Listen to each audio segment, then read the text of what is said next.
How many times have you come across an idea for a business or a new side hustle? Initially, you're really motivated, you're excited, and you can't wait to get started. And you start, you're bursting with energy, and you can't wait to start working on this grand new idea. But as time passes by, something starts to happen.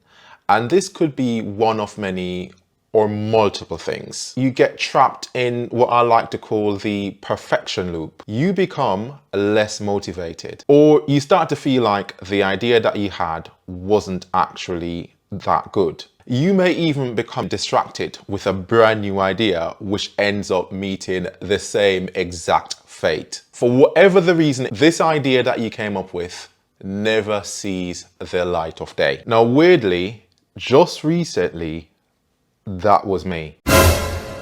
My name is Byte Jones and welcome to the channel. Now this video is going to be a little different today. So recently I came up with an idea for a video which I recorded, and I then started the editing process. However, as the days went by, something weird started to happen. Something that has never really happened to me before. Procrastination just crept in. And I'm not usually a person who procrastinates, so that felt weird. And I started to blame that procrastination on the fact that this video idea that I had, probably it just wasn't that good, or the recording of it was just awful. So, I started to watch TV, mindlessly scrolling through social media, liking that next picture. I did everything else except working on that video. And then a little voice in my head just said to me, why don't you just move on to something else? Move on to your next video idea. And I thought, of course, that is the rational thing to do.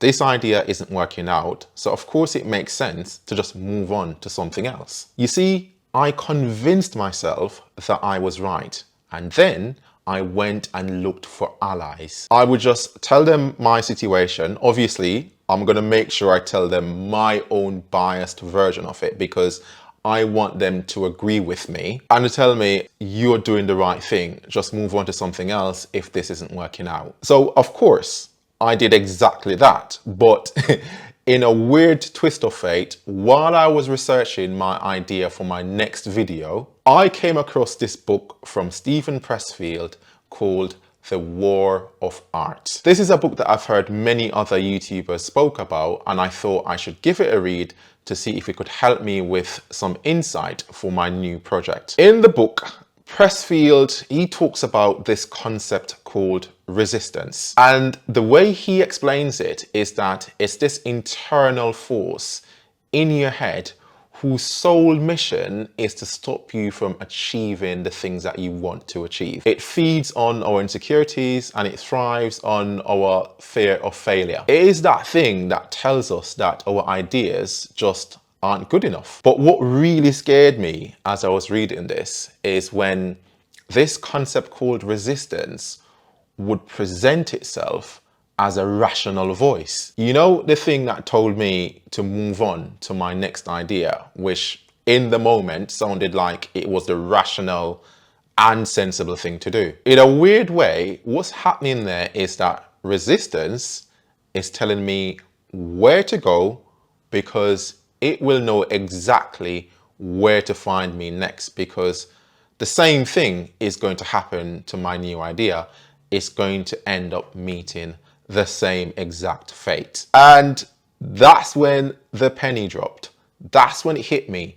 I realized that I couldn't complete this video because resistance was beating me. It's mad. I just spent 4 weeks trapped in the perfection loop, fearful of failure and feeling inadequate, all because a voice in my head had a motive. And that sole motive was to ensure that I never become my best self. And the moment I realized this, that's when my comeback started. Because you see, I and every one of us can beat resistance when we can name it and we can shame it. And that is exactly what I set out to do. I decided that I was going to beat resistance by just doing the work. And for me, what that looked like is that I would set myself a specific deadline that was long enough to give me enough time to complete the video, but it was also short enough to put me under a bit of pressure so that resistance doesn't have the time and the space to show its head or its voice again. Bear in mind, I had been working on this video for 4 weeks with no end in sight. I gave myself one more day. Now, having that hard deadline will also help me to overcome that perfection loop, which I mentioned earlier. And this is something that I know a lot of people struggle with. And they often can't realize how detrimental this can be to their success. Because we continue to work on one thing, trying to make it perfect, but in doing so, that thing never sees the light of day. Instead of working endlessly trying to make your work perfect, the much better idea is to just put your work out there and improve it over time. A couple of months ago, we saw where Meta released their new social media app called Threads. Now, I've seen a lot of people have continually talk about all the features that it doesn't have. And to be fair, even today, it's still a very basic version of what Twitter is, but they've signed up over 100 million users. Now, I've heard in the news recently that that has come down a bit, but you know what? It's still out there and millions of people are using it because they can always add the features over time. It doesn't need to be all song and dance on day one or even on day 20. And I get that sometimes your idea is something where once you put it out there, you can't really change it after that, like the video that I was working on. Once I push live on a video, there's very little that I can do to improve it from there on. But still, I always think it's much better to just get it out there.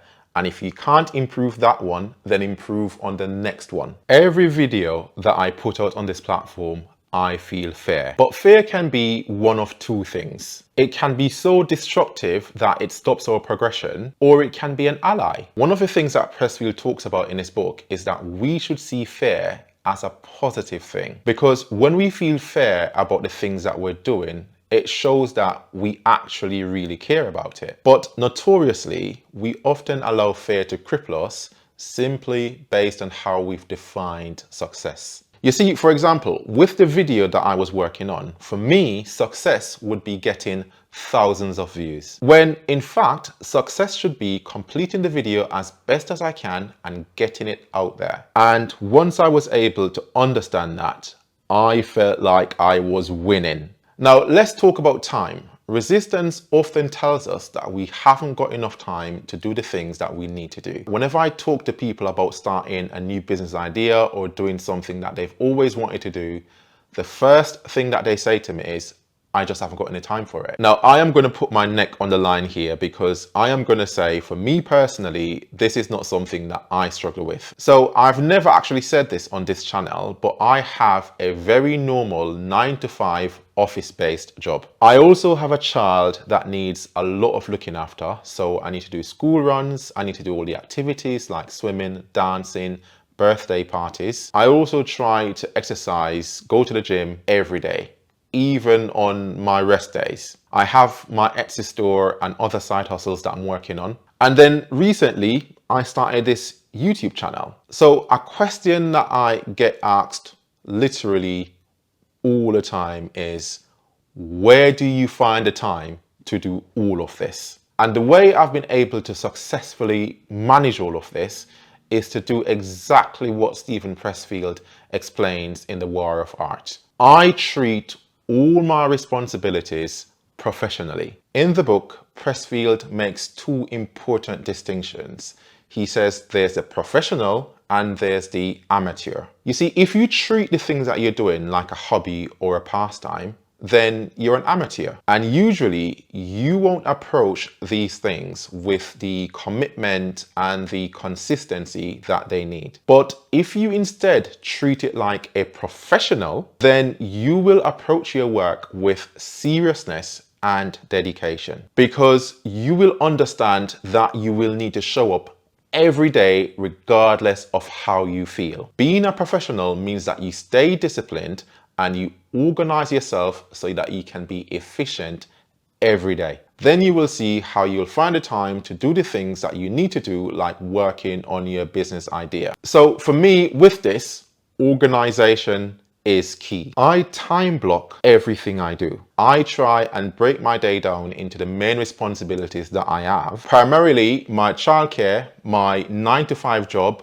and my entrepreneurial pursuits. Each of these things are then broken down into specific tasks. This is to ensure that when I show up for them, I know exactly what I need to do. So I'm not spending time thinking about what I need to do. I just get on with doing it. For example, my day starts at 6:30 every morning. And from there, I know I've got until 8 o'clock where I need to get my daughter ready for school. So that leaves me with about 90 minutes where I can crack on with my other responsibilities. And for those 90 minutes, I can be super productive if I can hit the ground running. However, if I have no idea what I need to do, I'll probably spend about 30 minutes trying to figure that out. So if you time block all of your responsibilities, you might be surprised how much time you have for other things. Another simple hack I've got is to try and reduce the amount of decisions that I need to make every day. So for example, I almost eat the same thing every day. That might be boring, but it works for me. And not only does it allow me to remain in decent shape and healthy because I know exactly what nutrients I'm putting into my body, but instead of thinking about what I'm going to have for dinner, as great a thought as that sounds, I can think of an idea that I might have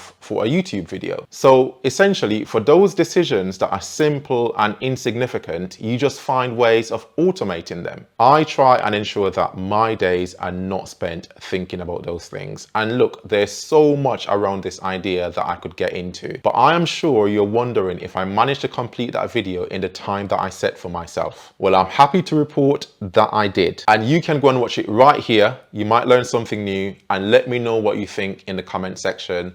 I'll see you there.